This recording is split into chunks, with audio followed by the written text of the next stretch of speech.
ગુજરાતની અંદર ભ્રષ્ટાચારની એ ભરમાર અત્યારે જોવા મળી રહી છે। ભ્રષ્ટાચાર કરતા લોકો પણ ખૂબ બહાર આવી ગયા છે। કેટલાક એવા ભ્રષ્ટાચાર કરેલા ક્યારેક નેતાઓ સામે આવે તો ક્યારેક ઠગ ભગતો સામે આવે, ત્યારે વધુ એક વ્યક્તિ કે જેનું નામ સામે આવ્યું છે ને તેની ઉપર 5000 કરોડના ભ્રષ્ટાચારના કૌભાંડ એમના પર આરોપ લાગ્યા છે। 5000 કૌભાંડના ભ્રષ્ટાચારના કેસમાં મોન્ટુ પટેલ નામના વ્યક્તિને ઝટકો લાગ્યો છે। મોન્ટુ પટેલને ફાર્મસી કાઉન્સિલ ઓફ ઇન્ડિયાના પ્રમુખ એ પદેથી હટાવી દેવાયા છે। 5400 કરોડના ભ્રષ્ટાચારનો એ મામલો હતો, જ્યાં રાજ્ય ફાર્મસી કાઉન્સિલમાંથી હકાલપટ્ટી કરવામાં આવી હોવાના સમાચાર મળ્યા છે।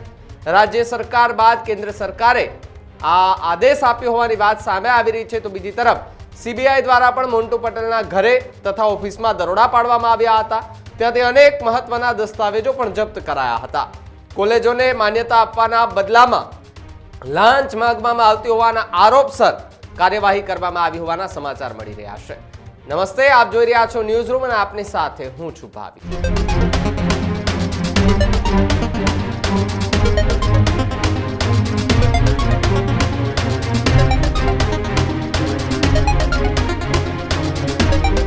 દેશભરની ફાર્મા કોલેજોને માન્યતા આપવા અને તેમની પ્રવૃત્તિ પર દેખરેખ રાખવા માટે જવાબદાર ફાર્મસી કાઉન્સિલ ઓફ ઇન્ડિયા એટલે કે પીસીઆઈમાં વ્યાપક ભ્રષ્ટાચાર અને અનિયમિતતાની ફરિયાદો બાદ મોન્ટુ પટેલને ફાર્મસી કાઉન્સિલ ઓફ ઇન્ડિયાના પ્રમુખ પદેથી હટાવાયા છે।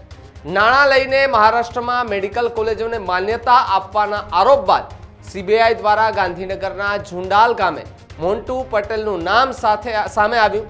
મોન્ટુ પટેલનું 5400 કરોડનું કૌભાંડ સામે આવ્યું છે, ત્યારે મોન્ટુ પટેલના અનેક કાળા કાંડ ખુલી રહ્યા છે। મોન્ટુ પટેલ ભાજપ યુવા મોરચા સાથે પણ સંકળાયેલા છે। વિચાર કરો કે ભારતીય જનતા પાર્ટી સાથે સંકળાયેલા એક નેતા આ પ્રકારના ભ્રષ્ટાચાર અને કૌભાંડ કરી રહ્યા છે। દેશની 12000 ફાર્મસી કોલેજ જેની અંડરમાં આવે છે, એ ફાર્મસી કાઉન્સિલ ઓફ ઇન્ડિયાના વડા સામે કરોડો રૂપિયાના ગોટાળાનો આરોપ લાગ્યો, જેના પર 5400 કરોડના વહીવટનો આરોપ લાગ્યો। ત્યાં મોન્ટુ પટેલને ફાર્મસી કાઉન્સિલ ઓફ ઇન્ડિયાના પ્રમુખ પદેથી હટાવાયો છે, જેની સામે ખોટી રીતે અધ્યક્ષ બની ફાર્મસી કોલેજમાં અલગ અલગ મંજૂરીના નામે લાખો રૂપિયા ઉઘરાવતાનો આરોપ છે। મોન્ટુ પટેલની દિલ્હી સ્થિત ઓફિસ તેમજ અમદાવાદ સ્થિત પ્રોપર્ટી પર સીબીઆઈએ દરોડા પાડ્યા। તેમના બાદ તેણે કરેલા કાળા કાંડનો ભાંડો ધીરે ધીરે ખુલી રહ્યો છે। આ સાથે જ કેટલાક લોકો હવે આ કૌભાંડ અંગે ખુલીને બોલી રહ્યા છે।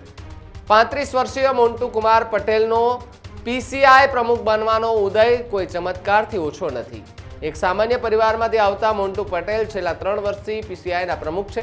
પોતાના ગામની કોલેજોમાંથી ફાર્મસીમાં સ્થાનક થયા અને પછી અનુસ્થાનક થયા। મોન્ટુ ફાર્મસી કાઉન્સિલરના રાજકારણમાં પ્રવેશ્યા। મોન્ટુ પટેલ પહેલા ગુજરાત ફાર્મસી કાઉન્સિલરમાં જોડાયા, ત્યારબાદ તેમણે છગનભાઈ પટેલનો વિશ્વાસ મેળવ્યો અને પોતાના ભવિષ્યનો માર્ગ નક્કી કર્યો। જોડાણો બનાવવામાં માસ્ટર મોન્ટુએ દિલ્હીની એક બેઠક પર નજર રાખી। ફાર્મસી કાઉન્સિલમાં ખાલી જગ્યા ઊભી થતાં તેમણે પોતાને સભ્ય તરીકે નામાંકિત કર્યા। નજીકના સહયોગીના જણાવ્યા મુજબ મોન્ટુએ પોતાની મહત્વાકાંક્ષાઓને પૂર્ણ કરવા માટે અખિલ ભારતીય વિદ્યાર્થી પરિષદ એટલે કે એબીવીપી અને રાષ્ટ્રીય સ્વયં સંઘ એટલે કે આરએસએસનો સંપૂર્ણ ઉપયોગ કર્યો। જરૂર પડ્યે તેમણે આ બંને સંગઠનોને માત્ર ઓછા મહત્વ આપ્યા જ નહીં, પણ તેમણે ટાળ્યા પણ છે। મોન્ટુ પટેલની પીસીઆઈ પ્રમુખ બનવાની સફર જશુ ચૌધરી, નવીન શેઠ અને છગન પટેલ જેવા નામોનો સમાવેશ થાય છે, પરંતુ મોન્ટુએ બધાને પાછળ છોડી દીધા અને પીસીઆઈ પ્રમુખ બન્યો। એવો પણ દાવો કરવામાં આવે છે કે નવીન શેઠ પ્રમુખ બનવાના હતા, પરંતુ આખરે તેમણે ના પાડી દેવાયા। મોન્ટુ પટેલ સામે સીબીઆઈની કાર્યવાહીથી ગાંધીનગરમાં તેમના મિત્ર વર્તુળમાં ખળભળાટ મચ્યો છે। મોન્ટુ પટેલના ભાજપમાં માત્ર સાથીઓ જ નથી, પરંતુ કોંગ્રેસ અને આપના નેતાઓ સાથે પણ સારા સંબંધો ધરાવે છે। સીબીઆઈ લાંચ અને કોલેજોને જોડાણ આપવામાં ઉતાવળની તપાસ કરી। તપાસ બહાર આવ્યું છે કે દસ્તાવેજો અનુસાર ઘણી કોલેજો, જેમાં ઇમારતો, માળખાગત સુવિધાઓ, લાયકાત ધરાવતા સ્ટાફ અથવા તો વિદ્યાર્થીઓના અભાવ હતો અને તેમના ડોક્ટર પટેલ તેમના સહયોગીઓ દ્વારા જોડાણ આપવામાં આવતું હતું। આઈઈએલટીએસ કૌભાંડમાં પણ મોન્ટુ પટેલ સામેલ હોવાનો ખુલાસો થયો છે। મોન્ટુ પટેલ આઈઈએલટીએસ કૌભાંડમાં પણ સામેલ હતા, જેમાં મોન્ટુ પટેલની પત્ની ખુશ્બુ વોરા બીજા પરીક્ષાર્થીઓ વતી એક્ઝામ આપવા જતી હતી। એક છોકરા પાસેથી 30 લાખ રૂપિયા લેતા હતા અને તેમણે આ રીતે 300 કરોડ રૂપિયા બનાવ્યા હોવાની ચર્ચાઓ જાગી છે। માળખા વગરની અનેક કોલેજોને મંજૂરી આપ્યાનો એફઆઈઆરમાં ઉલ્લેખ કરાયો.